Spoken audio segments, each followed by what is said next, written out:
नमस्कारम।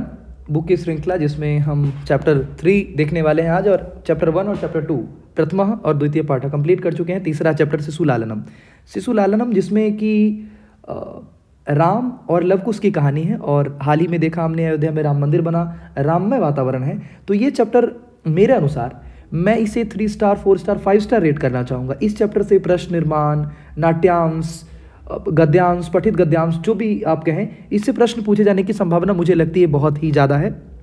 इस चैप्टर को इस नज़रिए से भी आप थोड़ा सा ध्यान से और अंत तक देखें कि इससे प्रश्न कैसे पूछे जाएंगे। जैसे श्लोक दिया रहेगा, इससे रिलेटेड इसके पैसेज दिए रहेंगे और आपको प्रश्न सॉल्व करना होगा। शिशु लालनम में ये लव और कुश की कहानी है। लव और कुश से राम मिलते हैं, राम उन्हें गले लगाते हैं, आसन पर बैठने की अपेक्षा करते हैं। फिर बड़े शालीनतापूर्वक लव और कुश मना कर देते हैं कि आसन और सिंहासन पर बिठाने की बात करते हैं राम। तो सिंहासन को मना करते हुए लव और कुश कहते हैं कि सिंहासन राजा को निर्धारित होता है। फिर वो बोलते हैं आप गोद में बैठ जाएं, और बड़े आनंदित भाव से शिशु बच्चों के प्रति जो उनका प्रेम स्नेह है, बहुत ही मनोहर वर्णन किया गया है इसमें। तो इसे हम देखेंगे। नाटक में कौन क्या बोलता है ये ध्यान रखना होता है, मतलब किसने कहा क्या, उस स्टेटमेंट से भी प्रश्न पूछे जाते हैं। फिर उसमें चरित्र चित्रण किया जाता है, उसका ध्यान रखना होता है कि सीन कहाँ का है। जैसे ये राज दरबार का सीन है जहाँ पर लव और कुश मिलते हैं राम से।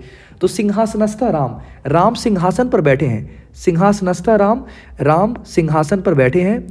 ततः प्रविशतः तभी प्रवेश करते हैं, विदूषकेन तापसो कुशलभो तभी विदूषकों के आदेश पर, विदूषकों के द्वारा बताए गए रास्ते से लव और कुश वहीं दरबार में प्रवेश करते हैं। सीन है राज दरबार का, सिंहासन पर स्थित है। इसके बाद प्रवेश करते हैं विदूषकों के मार्ग द्वारा दिखाए गए मार्ग से लव और कुश। विदूषक उन्हें बोलते हैं विदूषकः इत आर्य, यहाँ आए श्रेष्ठ। आर्य श्रेष्ठ के लिए कहा जाता है, संबोधन के लिए यूज किया जाता है। इधर आए राम यहाँ हैं। फिर कुश और लव वहाँ पहुँचते हैं। कुश लव वहाँ पहुँचकर और फिर कहते हैं रामम उपसृत्य प्रणम्य च, राम के समीप जाकर प्रणाम करते हैं लव और कुश। और फिर पूछते हैं अपि कुशलम महाराजस्य, क्या महाराज आप कुशल हैं। फिर उसके बाद राम जवाब देते हैं रामः युष्मान दर्शनात्, आप दोनों के दर्शन से कुशलमिव, आप दोनों के दर्शन से कुशल हूँ। भवतो किम वयमत्र कुशलम प्रश्नस्य भाजनम, हम यहाँ आपकी कुशलता पूछने के पात्र हैं, हमें आपकी कुशलता पूछनी चाहिए। नहीं एवं न पुनर्तिथि जनसमुचितस्य कंठाश्लेषस्य, आप हमारे लिए अतिथि जैसा हैं, अतिथि को आगे बढ़कर समुचित रूप से गले लगाने के पात्र हैं आप हमारे। जिस प्रकार की उनकी तारीफ प्रशंसा सुनते हैं राम, कहते हैं आप। फिर उसके आगे बढ़कर परिस्वज्य अहो हृदयग्राही स्पर्श, आगे बढ़कर उन दोनों प्यारे बच्चों को गले से लगाते हैं और कहते हैं बहुत ही हृदय को छूने वाला, बहुत ही अद्भुत स्पर्श है, और गले से लगा लेते हैं। फिर उसके बाद दोनों दृश्य में क्या हुआ, राम के समीप आते हैं लव कुश, उनसे कुशलता पूछते हैं। फिर राम उन्हें आगे बढ़कर गले लगाते हैं। फिर उसके बाद आसन की तरफ इशारा करते हुए राम कहते हैं कि आप आसन पर बैठें, आसन ग्रहण करें। फिर उसके बाद वो दोनों उभौ मतलब दोनों, राजासनम खलवेतत, महाराज यह राजा का आसन है। न युक्तम मध्यासितुम, हे राजन यह मेरे बैठने का स्थान नहीं, यहाँ बैठना उचित नहीं होगा। फिर राम कहते हैं रामः सव्यवधानम न चारित्र लोपाय, वो कहते हैं इसमें व्यवधान की कोई बात नहीं, आचरण के लिए कोई लोप नहीं, इसीलिए तस्मादांक, अंक मतलब गोद, व्यवहित मध्यास्यंताम सिंहासनम अंकम उपेविष्यति, उसके बाद कोई बात नहीं, आचरण की लोप की बात नहीं, इसलिए गोद की रुकावट के साथ आप आइए। अगर आप सिंहासन पर नहीं बैठ सकते तो सिंहासन के बीच में आप मेरे गोद में आकर बैठें। तो गोद में बैठने के लिए आग्रह करते हैं उन दोनों बच्चे से, और फिर उसके बाद बड़े स्नेह भाव से लव और कुश को गोद में बिठा लेते हैं।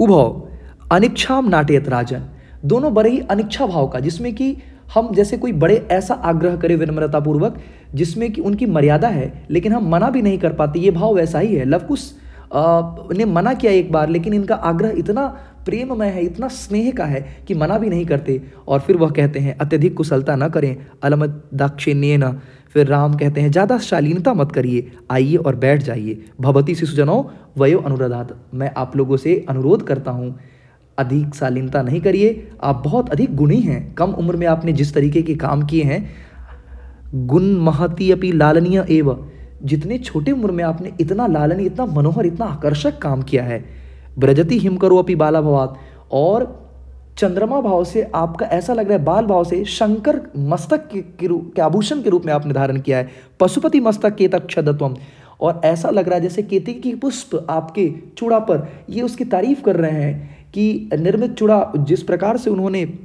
जटा बनाया है अपना, तो ये दोनों बच्चे बहुत ही प्रिय लग रहे हैं उन्हें। तो उसके लिए बोल रहे हैं कि केतकी के पुष्प जिस प्रकार सुशोभित होते हैं, शंकर के शीश पर जिस प्रकार चंद्रमा सुशोभित होता है, हे दोनों बालक आप बहुत ही प्रिय लग रहे हैं, बहुत आकर्षक लग रहे हैं। उन दोनों बच्चों को बोलते हैं राम। फिर उसके बाद रामः रामः एषः भवतो सौंदर्यावलोक जनितेन कौतूहलेन पृच्छामि।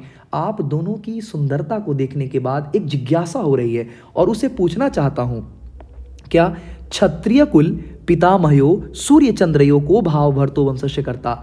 ये आपकी सुंदरता देखकर बड़ा ही मेरा मन कर रहा है, कौतूहल बस, जिज्ञासा बस पूछने का कि आपके पितामह सूर्य और चंद्र में से किस वंश के हैं, आपके कर्ता कौन है, आपके पिता कौन है, आपके पिता का क्या नाम है। कौतूहल बस यह पूछते हैं।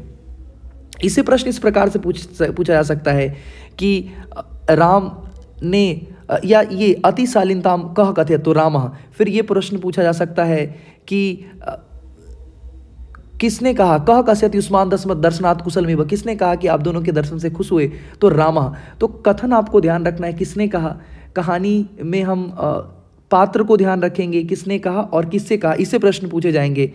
अब फिर आगे बढ़े हम, लव से प्रश्न पूछते हैं राम कि आपकी सुंदरता, आप दोनों की सुंदरता से एक जिज्ञासा हो रहा है क्या, कि आप दोनों के कर्ता कौन है, आपके पिता कौन है। तो फिर इसका जवाब लव देते हैं। लव भगवान सहस्त्र दिधिति। अब सहस्त्र दिधिति का अर्थ आप सभी को ध्यान रखना है कि सहस्त्र दिधिति मतलब सूर्य होता है।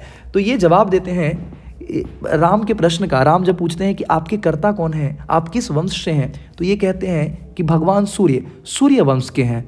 अब राम को बड़ा आश्चर्य होता है, राम कथमस्मात् मां भी सम्मान भी जनो समृत्यो, क्या आप हमारे ही वंश से संबंधित है, क्योंकि सूर्य वंश के राम भी हैं। तो राम को बड़ी जिज्ञासा होती है, वो पूछते हैं क्या आप हमारे ही वंश से हैं। विदूषकः, फिर विदूषक पूछता है किम द्वयोरप्येकमेव प्रतिवचनम, क्या दोनों का एक ही उत्तर है, दो बच्चे हैं। तो लव ने जवाब दिया, कुश ने जवाब नहीं दिया।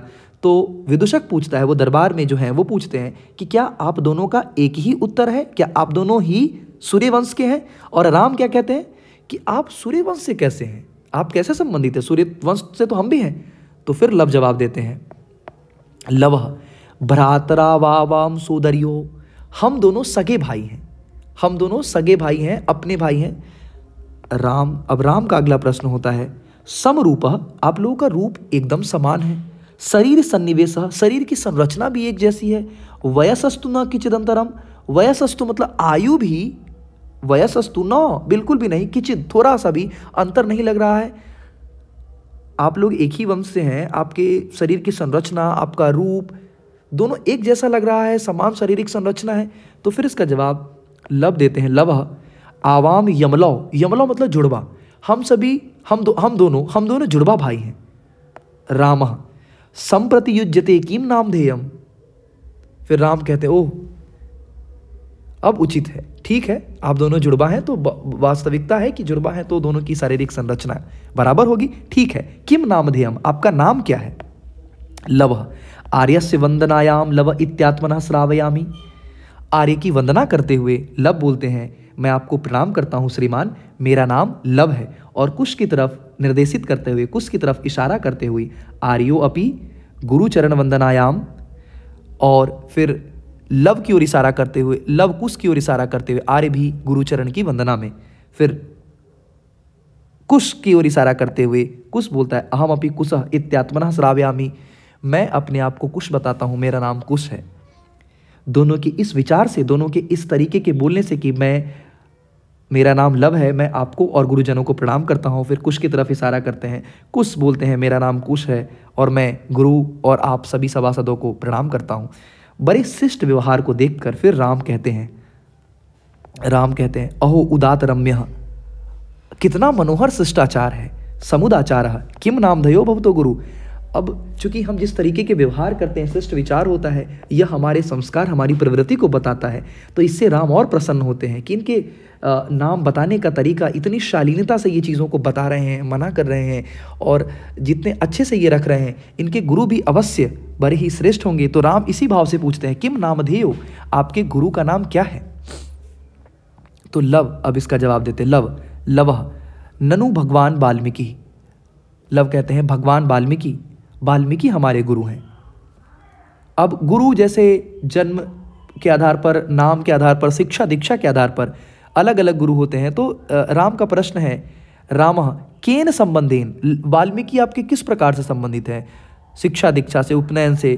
तो फिर इसका जवाब लव देते हैं, लवः उपनयनोपदेशेन, उपनयन संस्कार से दीक्षा लेने के संबंध में, सारी शिक्षा दीक्षा ये हमारी वहाँ हुई है, तो इसीलिए हमारे गुरु कौन है? हमारे गुरु भगवान वाल्मीकि हैं। पूछेगा कि लवः गुरु कः, इससे प्रश्न पूछेगा लव के गुरु कौन है? वाल्मीकि। तो प्रश्न ऐसे पूछे जाएंगे। फिर उसके बाद लव का जवाब मिल जाता है कि उपनयन से लेकर शिक्षा दीक्षा तक हमारे गुरु हैं। फिर राम कहते हैं, रामः अहमत्र भवतो जनकम नाम तो वेदुतमिच्छामि। अब ये तो ठीक है, मैं समझ गया। अब मैं आप दोनों के आदरणीय पिता का नाम जानना चाहता हूं। आपके पिता का क्या नाम है? वंश बता दिया उसने, सूर्यवंश। तो इन्हें लगा कि सूर्यवंश से तो हम भी संबंधित है, गुरु का नाम इन्होंने जान लिया। अब राम का प्रश्न है, मैं चाहता हूं कि आप अपने दोनों आप दोनों अपने पिता का नाम बताएं। लवः न ही जानाम्यस्य नामधेयम्। लव कहते हैं कि मैं इनका नाम नहीं जानता। क्यों? न कश्चिदस्मिन् तपोवने तस्य नाम व्यवहरति, क्योंकि कोई भी इस तपोवन में जहां वो लोग रह रहे हैं वहां पर कोई भी उनके पिता का नाम नहीं बोलता।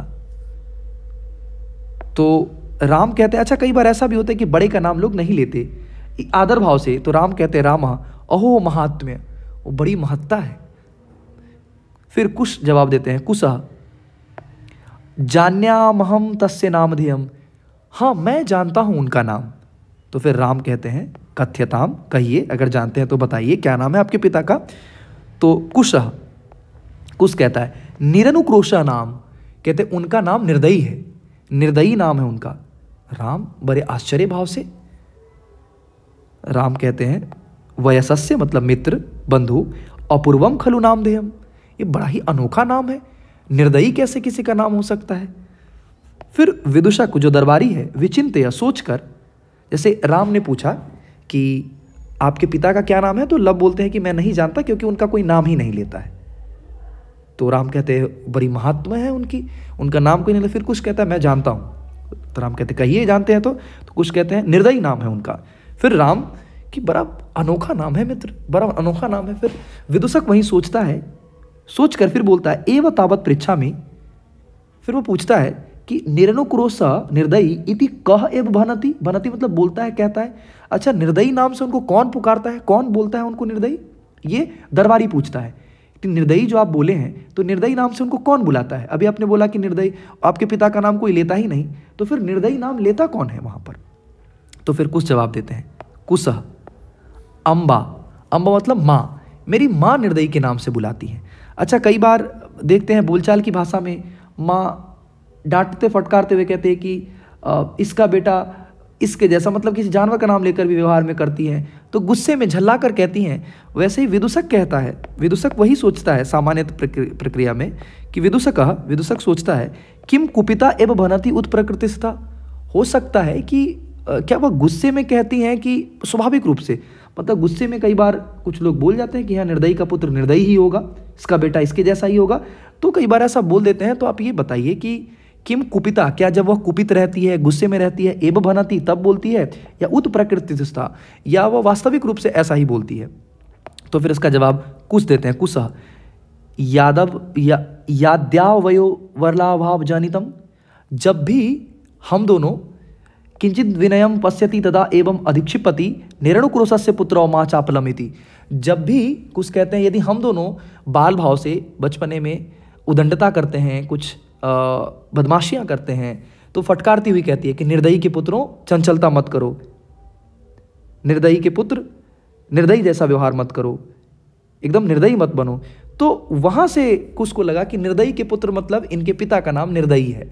विदूषक कहते हैं, विदूषकः एतर्यो यदि पितुर्निर्नुकोशः इति नामधेयम् एतर्यो जरणी तेनावमानिता निर्वासिता एतेन वचनेन दारको निर्भत्स्यति। तो फिर वह कहती है, विदूषक सोचते हैं कि इनके पिता ने या फिर इनके पिता का जो व्यवहार होगा माँ के लिए, जिस प्रकार से माँ को या इनकी माँ को अपमानित किया गया, निष्कासित किया गया, उस प्रकार से उस भाव के कारण इनकी माँ इन्हें निर्दयी या इनके पिता को निर्दयी के नाम से पुकारती है, और जब इन्हें फटकारती है, जब इन्हें डांटती है, तब निर्दयी बोल रही होंगी। फिर राम अपने मन ही मन सोचते हैं, रामः स्वगतम, अपने मन में सोचते हैं, क्या सोचते हैं, धिक माम विभूतम, क्योंकि राम तो समझ रहे हैं मुझे धिक्कार है, सा तपस्विनी, वह तपस्विनी, मत कृतेन अपराधेन, मेरे द्वारा किए गए अपराध के कारण, स्वापत्यमेवं निर्भर्त्स्यति, वह हमारे द्वारा किए गए अपराध के कारण इस प्रकार से अहंकार युक्त शब्दों का इस्तेमाल करती है, फटकारती है अपने पुत्रों को। तो वो राम मन ही मन सोचते हैं कि इसमें मेरी ही गलती है। राम समझ चुके हैं कि हमारा पुत्र है, तो वो सोचते हैं कि शायद हमने जो किया उसके साथ, और उसके कारण वो उसे फटकार रही है, वो उसके कारण डांट रही है। सवास मलोक्यति, गीली आंखों से, नम आंखों से राम उसकी तरफ देखते हैं। रामः अति दीर्घ प्रवासो यम दारुणश्च, कहते बड़ा लंबा प्रवास हो गया, बड़ा लंबा दूभर जीवन हो गया, बहुत दिनों तक उनको प्रवास किया गया। विदूषक की तरफ देखकर जानते कम कौतूहल विष्टम मातरम नामयो वेदुतम इच्छामि, और इनकी माता को न बताए जाने के कारण छुटे हुए नाम से जानना चाहता हूँ।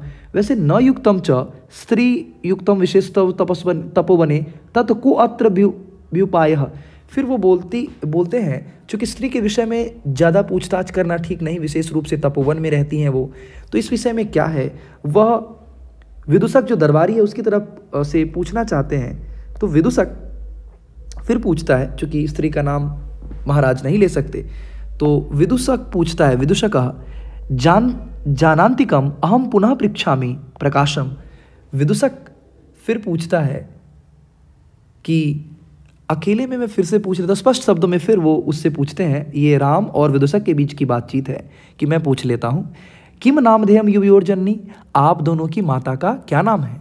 तो लव, इसका जवाब लब देता है, तस्याह द्वे नामनी, उनके दो नाम हैं। विदूषक कथमिव, बताइए क्या क्या, कैसे दो नाम है बताइए।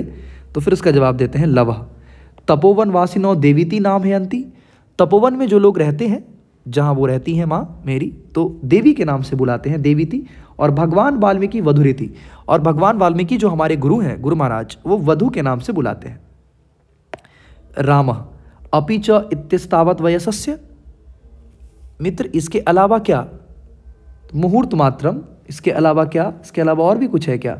फिर विदूषक बोलता है, विदूषक इसके अलावा भी कुछ पूछना है, कुछ जानना है। तो विदूषक कहता है, उपसृत्य आज्ञापयतु भवान, आपकी आज्ञा दीजिए। फिर उसके बाद आगे के कार्यक्रम, क्योंकि राज दरबार में होने वाले सभी कार्यक्रम राजा से पूछ कर किए जाते हैं। तो विदूषक पूछता है, आप आज्ञा करें।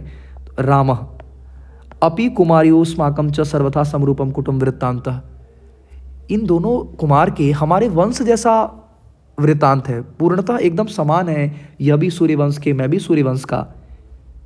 तो इसी बीच में नेपथ्य, जैसे देखिए आप जब भी नाटक देखते हैं तो नाटक में एक सीन के बाद पर्दा गिरता है, फिर पीछे से कुछ आवाज़ आता है, उसी को नेपथ्य कहते हैं। पर्दे के पीछे से आवाज़ आती है ये नाटक को कि इयति वेला संजाता, कि इतना समय हो गया, रामायण गायनस्य नियोगा किमर्थम न विधीयते, रामायण गायन की तैयारी क्यों नहीं हो रही है। फिर वो दोनों उभौ राजन उपाध्याय दूतुष्मान त्वरयति, हे राजन उपाध्याय का दूत हमें शीघ्रता के लिए कर रहा है। राम कहते हैं ठीक है।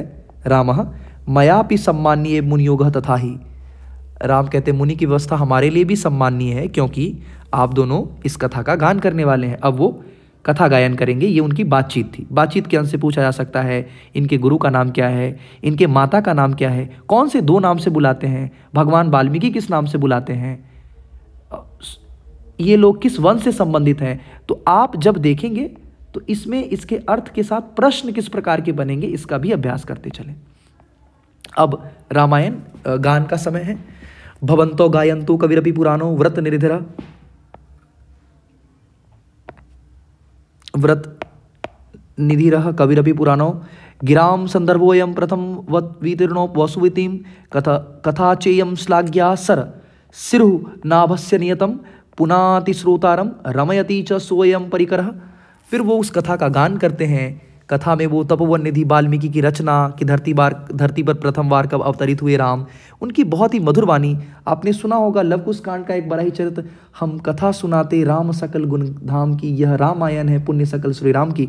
तो उसी प्रकार से धरती पर राम कब आए, कैसे विष्णु संबंधी अवतार हुआ, इस प्रकार के संयोग श्रोताओं को पवित्र और आनंदित करने वाला वयसस्य इतना मनोहर, इतना प्रिय, इतना आकर्षक लग रहा था वह। वयसस्य अपूर्वोऽयं मानवा नाम सरस्वत्यारः। सभी लोग ऐसे सुन रहे थे, ऐसे सजग होकर सुन रहे थे जैसे साक्षात सरस्वती उनके जिह्वा पर बैठ गई हों। तदहम जनसाधारणम, जितने भी जनसाधारण हैं उनके श्रुतमीक्षा में सभी सुनना चाह रहे हैं। सन्निधायाम सभासदम प्रेषित सौमित्र अहमेतयोश्च परिखेदम विहरणम कृत्वा अपनयामि।